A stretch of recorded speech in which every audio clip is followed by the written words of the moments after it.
નમસ્કાર, સવારના 9 વાગી રહ્યા છે. આપ જોઈ રહ્યા છો TV9 એજન્ડા એટ 9 સાથે હું છું માનસી સોની. મહત્વના સમાચાર વરસાદને લઈને છેલ્લા 24 કલાકમાં રાજ્યના 207 તાલુકાઓમાં મેઘરાજા મન મૂકીને વરસ્યા છે. છેલ્લા 24 કલાકમાં કેટલાક વિસ્તારોમાં અનરાધાર વરસાદ વરસ્યો છે. 49 તાલુકાને મેઘરાજાએ ધમરોળ્યું છે અને સૌથી વધુ ગાંધીનગરના માણસામાં 3 ઇંચ વરસાદ ખાબક્યો, જ્યારે 2 કલાકમાં 3 ઇંચ વરસાદ ખાબકતા માણસા આખું પાણી થઈ ગયું છે. જ્યારે ગાંધીનગરના દહેગામમાં પણ વહેલી સવારથી મેઘરાજાની તોફાની બેટિંગ જોવા મળી. દહેગામમાં વહેલી સવારથી અત્યાર સુધી 2 કલાકમાં 2.5 ઇંચ વરસાદ ખાબક્યો. આ સાથે ખેડાના કપડવંજમાં 1.8 ઇંચ વરસાદ અત્યાર સુધી વહેલી સવારથી ખાબક્યો.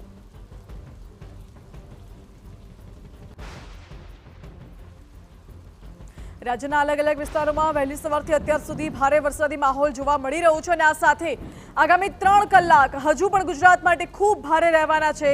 સાબરકાંઠામાં વરસાદી તાંડવનું રેડ એલર્ટ કરવામાં આવ્યું છે. સાબરકાંઠા સિવાય ઉત્તર ગુજરાતના જિલ્લામાં અતિ ભારે વરસાદનું ઓરેન્જ એલર્ટ અપાયું છે.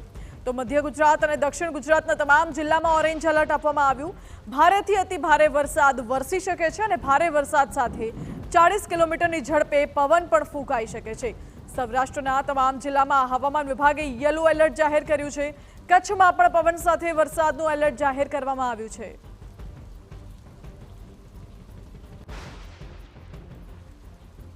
છેલ્લા 24 કલાકમાં મેઘરાજાએ રાજ્યના 207 તાલુકાને ધમરોળ્યું છે અને આ સાથે વહેલી સવારથી અત્યાર સુધીની જો વાત કરવામાં આવે તો ગત 2 કલાકની અંદર ગાંધીનગરના માણસા અને દહેગામમાં ભારે વરસાદ નોંધાયો છે.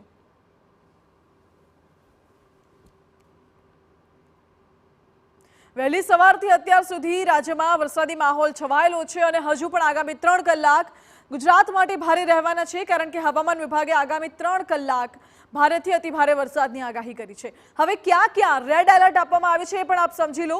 ઉત્તર ગુજરાતમાં સાબરકાંઠામાં રેડ એલર્ટ આપવામાં આવ્યું છે. હવામાન વિભાગે રેડ એલર્ટ આપ્યું છે અને જણાવ્યું છે કે પવન સાથે અત્યંત ભારે વરસાદ વરસી શકે છે. એટલે ધોધમાર વરસાદ આવશે, જોરદાર પવન પણ ફૂંકાવાનો છે. અત્યાર સુધીનો સૌથી ઓછો વરસાદ ઉત્તર ગુજરાતમાં નોંધાયો છે. લગભગ 106% આસપાસ ઉત્તર ગુજરાતમાં વરસાદ વરસ્યો છે. પરંતુ હવે આગામી સમયમાં ઉત્તર ગુજરાતને મેઘરાજા ધમરોળશે તેવી આગાહી કરવામાં આવી છે. સાબરકાંઠા સિવાય રેડ એલર્ટ છે. ઓરેન્જ એલર્ટની આગાહી દેખાડી દઈએ કે ઓરેન્જ એલર્ટ ક્યાં ક્યાં છે. તો ઓરેન્જ એલર્ટ છે બનાસકાંઠા, પાટણ, મહેસાણા અને અરવલ્લીમાં.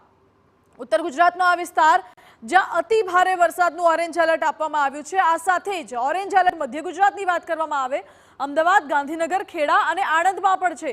અને મહીસાગર, દાહોદ, પંચમહાલ, છોટાઉદેપુરમાં પણ વરસાદનું ઓરેન્જ એલર્ટ આપવામાં આવ્યું છે, જ્યાં ભારે પવન ફૂંકાવાની શક્યતાઓ તો છે જ, સાથે ભારેથી અતિ ભારે વરસાદ પણ વરસી શકે છે. આ તરફ વડોદરા, ભરૂચ, નર્મદા, તાપીમાં પણ વરસાદનું ઓરેન્જ એલર્ટ જાહેર કરવામાં આવ્યું છે, જ્યાં ભારેથી અતિ ભારે વરસાદ વરસવાની સંભાવના હવામાન વિભાગ દ્વારા વ્યક્ત કરવામાં આવી છે. આગામી 3 કલાક ભારે રહેવાના છે. આગામી 3 કલાક ભારેથી અતિ ભારે વરસાદ વરસી શકે છે.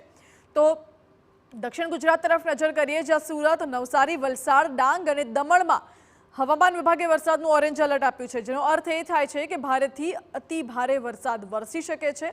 ઓરેન્જ એલર્ટ દરમિયાન ભારે પવન પણ ફૂંકાઈ શકે છે. લોકોએ સાવચેતી રાખવાની પણ જરૂર છે.